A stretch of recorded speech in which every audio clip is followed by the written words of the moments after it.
नमस्कार मित्रांनो, स्वागत आहे तुमचं आपल्या यूट्यूब चॅनलवर ज्याचं नाव आहे राईड विथ उदित।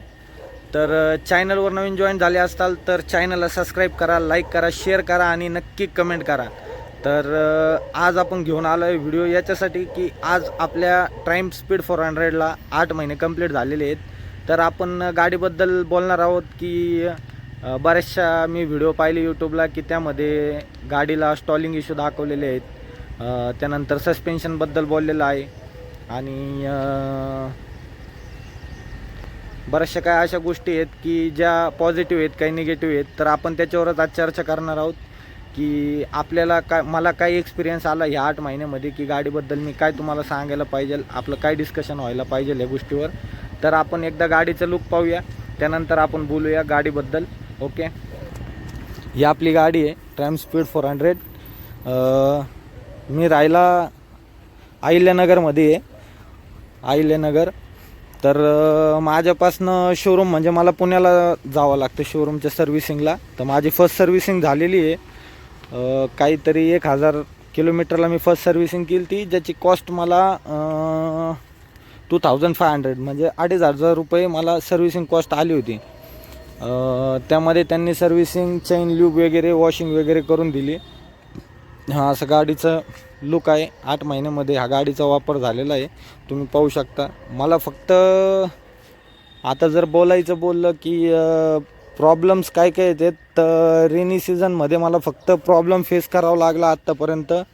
हा जो बऱ्याचशांना प्रॉब्लेम येतो की इथे काही गाडी नाही, त्यामुळे पिलन जो बसलेला असेल त्याच्या अंगावर भरपूर सारा असं चिक्कल वगैरे उडतो। तुम्ही पाहू शकता इथं पण चिक्कल दिसत असेल तुम्हाला, तर असं चिक्कल उडतो। आणि त्यानंतर इथं पण आहे ना, तुम्ही पाहू शकता, तुम्हाला जर दिसत असेल तर इथं माती साचलेली आहे, पाहू शकता तुम्ही। तर हा जो प्रॉब्लेम आहे तो म्हणजे सर्वांनाच फेस करावा लागतो आहे। त्यानंतर पाहायला गेलं तर गाडीचं सीट एकदम मस्त आहे, एकदम पिलांसाठी पण बेस्ट आहे। आणि हा जो बॅक रेस्ट दिलेला आहे मला, हा पण खूप छान आहे। त्यानंतर मला शोरूमवाल्यांनी दिले होते टँक पॅड, त्यानंतर विंडस्क्रीन, खाली इंजिन गार्ड दिलेलं आहे, तुम्ही पाहू शकता। हे इथे इंजिन गार्ड आहे, त्यानंतर ही विंडस्क्रीन आहे, त्यानंतर हे टँक पॅड दिले होते मला शोरूमवाल्यांनी, आणि हे बॅक रेस्ट दिलं होतं। तर मी गाडी घेतली 2026ला, गाडीची RC बुकवर मॅन्युफॅक्चरिंग 2026च आहे। तर तुम्ही पाहू शकता। त्यानंतर मी आफ्टर मार्केट म्हणजे इथनं शॉपमधनं मी हेल्मेट घेतलं होतं स्टडचं हेलिओस, तर तुम्ही पाहू शकता हेल्मेट एकदम बेस्ट आहे। ड्युअल वायझर सेटअप येतो हेल्मेटला आणि अँटीफॉग दिलेलं आहे, म्हणजे अँटीफॉग म्हणजे खूप छान असं 3300 रुपयात मध्ये खूप भारी, म्हणजे ISI मार्क आणि डॉट सर्टिफाईड आहे हेल्मेट। तुम्ही पाहू शकता, तुम्हाला दिसत असेल ISI मार्क आहे आणि डॉट सर्टिफाईड आहे। तर हेल्मेट खूप छान आहे। आणि गाडीचं किलोमीटर पाहूया आपण, आत्ता किलोमीटर किती झालेलं आहे गाडीचं। तर गाडीचं किलोमीटर झालेलं आहे 4665। तर 8 महिन्यामध्ये 4665 म्हणजे जास्त माझं रूटिंग रनिंग नाही आहे गाडीवर। मी सहज कधीतरी काढतो गाडी, कुठं जायचं वगैरे असेल किंवा एक छोटी राईड मारायची असेल तरच मी गाडीचा जास्त वापर करतो। पण आणि हा हिटिंग इश्यू आहे, पण नॉर्मल आहे। 400 CCचं इंजिन आहे, त्यानंतर बोललं तर 400 CCच्या इंजिनमध्ये थोडाफार हिटिंग इश्यू राहणारच आहे। बट गाडी हीट जरी झाली तरी पिकअपमध्ये किंवा एक्सेलरेशनमध्ये तुम्हाला काहीच प्रॉब्लेम येत नाही, काहीच म्हणजे काहीच 0% सुद्धा तुम्हाला काही प्रॉब्लेम येणार नाही आहे गाडीमध्ये। ज्यावेळेस गाडी हीट होती त्यानंतर रेडिएटरचा फॅन चालू होतो, त्यानंतर तुम्हाला काहीच प्रॉब्लेम येणार नाही पिकअपमध्ये, कोणत्याच गोष्टीत काहीच प्रॉब्लेम येणार नाही। त्यानंतर आपण बोलायला गेलो की ब्रेकिंग सिस्टीम इतकी बेस्ट आहे या बाईकची, एकदम best of the best braking system. Front brake हिचं खूप छान आहे, रिअर ब्रेकच मी आत्तापर्यंत चेंज केलं होतं, आफ्टर मार्केट घेतलं होतं रिअर ब्रेक पॅड घेतलं होतं मी आफ्टर मार्केट, जे मला 580 रुपयाच्या आसपास पडलं होतं। आणि फिटिंग चार्जेस करून, म्हणजे त्यानंतर त्यांनी फिटिंग चार्जेस केले, थोडी चेन ल्यूब केली, क्लच वगैरे त्यांनी सेट करून दिला. त्याचे काहीतरी त्यांनी 300-350 रुपये घेतले होते माझ्याकडनं. तर मग हा असा एक्सपिरियन्स आहे माझा.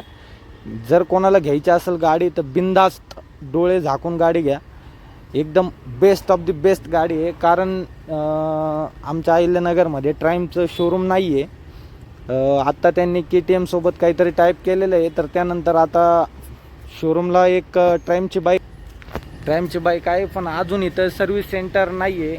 तरी मला असं वाटतं प्लीज ट्राईम फॅमिली आणि ट्राईम शोरूमला मी विनंती करतो की लवकरात लवकर तुम्ही प्रयत्न करा की आम्हाला नियर बाय कुठंतरी सर्व्हिस स्टेशन तुम्ही उपलब्ध करून द्या, जेणेकरून आम्हाला एवढा लांबचा पल्ला गाठावा नाही लागणार. ज्यामुळं म्हणजे टाईम पण काढावा लागतो. प्लस इतक्याला मी न जाणं ते टाळण्यासाठी म्हणजे माझं असं ओपिनियन आहे की तुम्ही लवकरात लवकर अहिल्यानगर किंवा जवळपास कुठं तुम्ही सर्व्हिस स्टेशन चालू करावे अशी माझी विनंती आहे. आणि गाडीबद्दल अजून बोललं की किती जरी बोललं गाडीबद्दल तरी कमीच आहे. कारण गाडीने मला आत्तापर्यंत काहीच प्रॉब्लेम दिलेला नाही. काहीच प्रॉब्लेम नाही दिलेला गाडीने. ना स्टॉलिंग इश्यू मी अजून फेस केला गाडीबद्दल, काहीच नाही. 8 महिन्यात ती एकदासुद्धा कोणत्या सिग्नलवर खड्ड्या कुठंच बंद नाही पडलेली गाडी. जे गाडी मी जशी घेतली तसं फक्त मी ब्रेक पॅड बदललेलं आहे, बाकी काहीच बदललेलं नाही गाडीचं. तुम्ही पाहू ते आत्ता 1-2 दिवस आधी पावसात मी घेऊन गेलो होतो, त्यामुळे ती थोडी खराब झालेली आहे. नाही तर गाडी मी 1 हँड यूज करतो आणि म्हणजे मेंटेन ठेवतो गाडीला. आफ्टर मार्केट मी काहीच बसवलेलं नाही आहे, फक्त ब्रेक पॅड. ते पण शोरूम इथनं लांब होतं आणि ब्रेक पॅड माझे पूर्ण लूज झाले होते, त्यामुळं मी ब्रेक पॅड इथनंच आफ्टर मार्केटमधनं घेतले होते. तर माझं असं सजेशन आहे, जर कोणाला ट्राईमबद्दल गाडी घ्यायची इच्छा आहे पण भीती वाटते की आउट ऑफ ब्रँड आहे त्यामुळं काही प्रॉब्लेम येईल किंवा सर्व्हिस सेंटर लांब आहे किंवा काय, तर त्याची काळजी करू नका. गाडी घेतली तरी गाडीला काहीच प्रॉब्लेम येत नाही. मला तर मी माझं पर्सनल ओपिनियन सांगतो. मी काय कोणी मला पैसे दिले तो हा व्हिडिओ बनव आणि त्याबद्दल अशातली काहीच गोष्ट नाही आहे. मी माझं पर्सनल ओपिनियन देतो आहे गाडीबद्दल. कारण मी मिडल क्लास फॅमिलीतला एक मुलगा आहे. म्हणजे एकदम काम करून घर चालवणं सगळं हे ते करून. तर माझं स्वप्न होतं एक best of the best bike घ्यायची. त्यामुळं मी ट्रायम्फला प्रेफर केलं की ट्रायम्फ मी घेऊ शकतो. गाडी बेस्ट आहे, लुकिंग वाईज चांगली आहे गाडी. त्यानंतर राईडला कुठं जायचं असेल तर एकदम बेस्ट आहे. ॲव्हरेज पण ॲव्हरेज डिसेंट आहे. एवढं काही नाही की 400 cc मानाने ॲव्हरेज एकदम आहे, चांगलं आहे. ग्राउंड क्लिअरन्स चांगलं आहे. खड्ड्यात तुम्हाला जास्त गाडी खाली घासणार नाही किंवा काय. म्हणजे बऱ्याचशा अशा गोष्टी आहेत गाडीबद्दल की तुम्ही पाहू शकता. त्यानंतर मी इथं बसवलेलं आहे जे शॉकअप गार्ड आहे ते बसवलेलं आहे. हे ऑनलाईन घेतलं होतं मी. काहीतरी 300, 350, 400 रुपयापर्यंत मला भेटले होते 2 पेअर. त्यानंतर आपण गाडीची फायरिंग टेस्ट करू की गाडीची फायरिंग ऐकवतो तुम्हाला.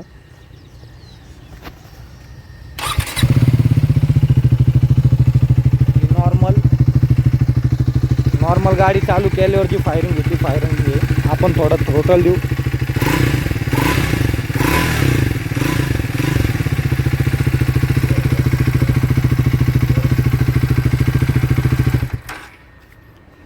अशी काही गाडीचा एक्झॉस्ट साऊंड आहे. तर अजून जर बोलायला गेलं गाडी एकदम, मी परत पुन्हा तेच सांगतो की गाडी कोणाला घ्यायची असेल तर तुम्ही बिनधास्त ट्रायम्फ हे करू शकता. आणि गाडीचा लाईट पण तुम्ही पाहू शकता, ॲडजस्टेबल लाईट दिलेलं आहे गाडीला. तुम्ही ॲडजस्ट पण करू शकता, थोडं असं हाताने खालीवर करू शकता लाईटला एकदम. आणि USB-C टाईप दिलेलं आहे जे आजकाल बऱ्याचशा गाड्यांना नाही आहे. Fast charging C to C type गाडीला दिलेलं आहे. त्यानंतर बऱ्याचशा असं गोष्टी आहे ज्या गाडीला दिलेल्या आहेत. ब्लूटूथ नाही आहे गाडीला, फक्त थोडं रेट्रो लुक द्यायचा प्रयत्न केला होता शोरूमने. मॅन्युफॅक्चररने, त्यामुळं ब्लूटूथ नाही. आणि चांगली गोष्ट आहे ब्लूटूथ नाही, ज्याने तुम्ही रोडबद्दल किंवा काही नेचर एक्सपिरियन्स करायला गेले, कुठं राईडला गेले तर